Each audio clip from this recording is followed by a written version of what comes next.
صدیوں پہلے ایک جادوئی سلطنت تھی جس کا نام کرسٹل نور تھا۔ اس سلطنت کی سب سے عزیز شہزادی مہنور تھی جو اپنے حسن اور پاک دل کے لیے مشہور تھی۔ شہزادی مہنور اکثر محل کے باغات میں گھومتی، پرندوں اور جادوئی مخلوقات سے باتیں کرتی۔ اس کی معصوم ہنسی سے پھول فوراً کھل اٹھتے۔ سلطنت کی 7 اشرافیہ لڑکیاں مہنور سے حسد کرتی تھیں۔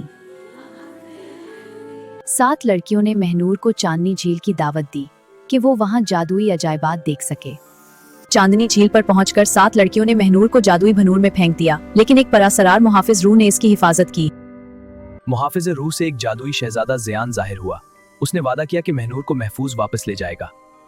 جب حسد کرنے والی لڑکیاں واپس آئیں تو جادوئی انصاف نے انہیں رنگین جادوئی جانوروں میں بدل دیا۔ مانور محفوظ اور حیران رہی۔ مانور واپس کرسٹل سلطنت آئی۔ شہزادہ زیان ہمیشہ اس کے ساتھ رہا اور جادوئی مہمات کا وعدہ کیا۔